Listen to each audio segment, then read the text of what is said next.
What's up, my name is Matt, and if you're any kind of gamer, you're probably aware of the controversy of game balance. We grew up in an age of insane change and development in the video game industry, and game balance is one of those things that's completely different now than it was just 10 years ago. Game balance is basically the idea that everything should be made as fair as possible as to not give any player an advantage for playing in a specific way. So let me ask you a question. Do you think it was better before game developers released constant patches to prevent cheesy strategies, or do you prefer the innocent fun that came from abusing these things? And I think that really, you have to take it on a case-by-case basis. In the case of fighting games like Mortal Kombat, game balance manifested itself in the form of character balance, the idea that every character should be given moves that were not better or worse than each other, creating a fair playing field and not promoting the use of one single character to get a better chance of winning. If you go back 20 or so years to the birth of Mortal Kombat, it was a very bare-bones game compared to what we have now, with it mostly being fair just because every character had almost the same moveset. This is something you could never get away with now because now we just expect more. But there was a certain fairness in the almost palette-swapped movesets of characters. Of course, that didn't stop players from finding cheesy ways to win using the few unique moves we did have, but for the most part that was up to the players to work out amongst themselves. Since Mortal Kombat started out in arcades, if you spammed cheap strategies to win, people could just choose not to play with you. I know some arcades even set house rules for Mortal Kombat. One of the most common ones was no throws, as they were considered cheap.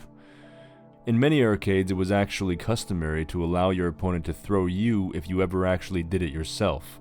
And of course, cheap exploits like the one you're seeing on screen were generally frowned upon by the arcade community, and using them could possibly even lead to confrontation. Let's fast forward about 20 years to 2011.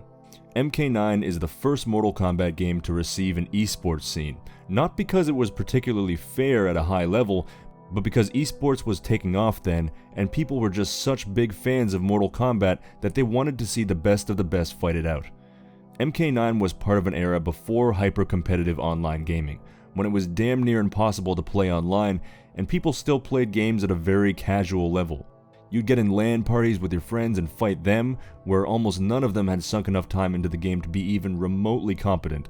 It was an era of dumb, stupid fun, where developers were including anything they could think of just for the hell of it.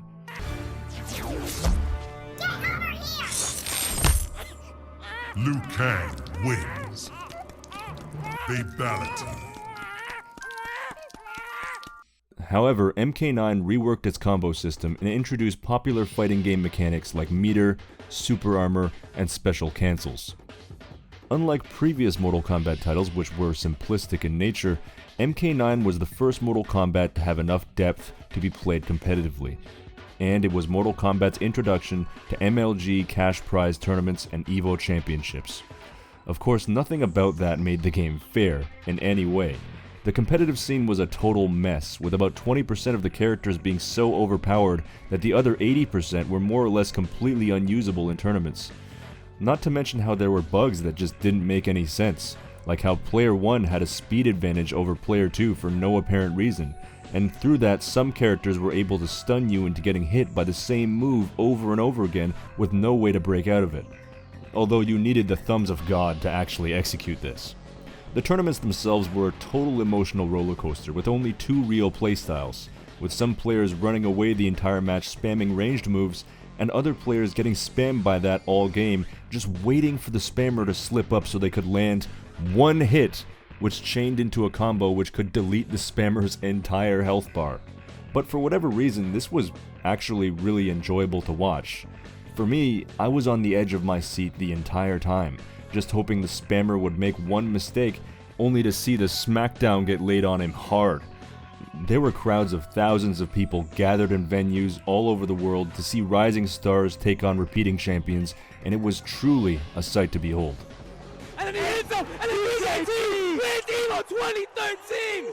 He took out Perfect Legend, he took out Destroy Baller, he took out Rio, and now he just won EVO 2013! Following this massive esports success, the Mortal Kombat developers set off to develop future Mortal Kombat games that were more balanced in nature, discouraging the use of cheap, spammable tactics.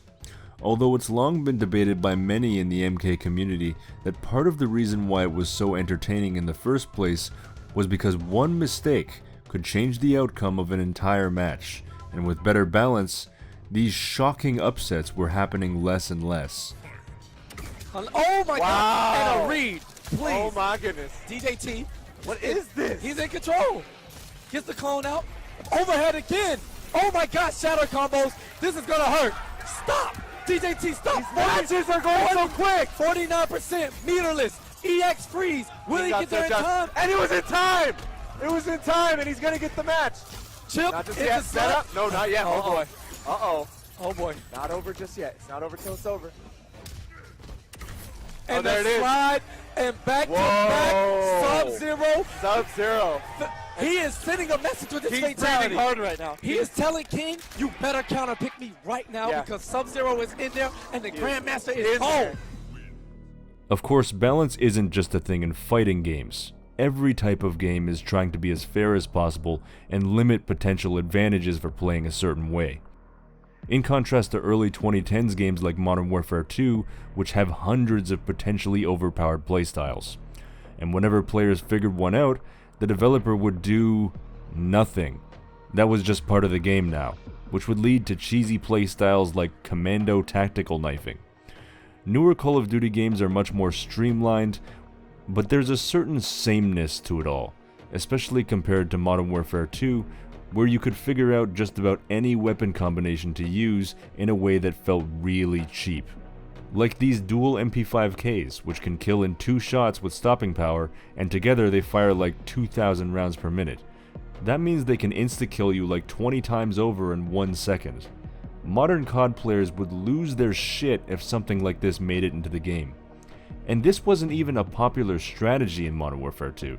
But it just goes to show that you could use whatever you wanted and make it surprisingly effective. But now, you play the way the developers want you to play. And the room for creatively finding out cheap tactics to use is over. Because the way things work now, developers will just patch out any unintended craziness out of the game as soon as it's discovered. Now, I'm not saying that balance is a bad thing. Far from it. The fact that 80% of the characters in MK9 were unviable at a high level is just ridiculous. But at what point do we draw the line? I want you to think about that the next time you hear the news that your favorite game is getting rebalanced. And if you disagree with the changes, I urge you to submit a support ticket to the developers, because that's something you can do. And if enough of us do it, we can stop changes we don't want in our favorite games. Leave it down in the comments what you think about today's game balance. With that said, that's it for this video, and I'll see you again next time.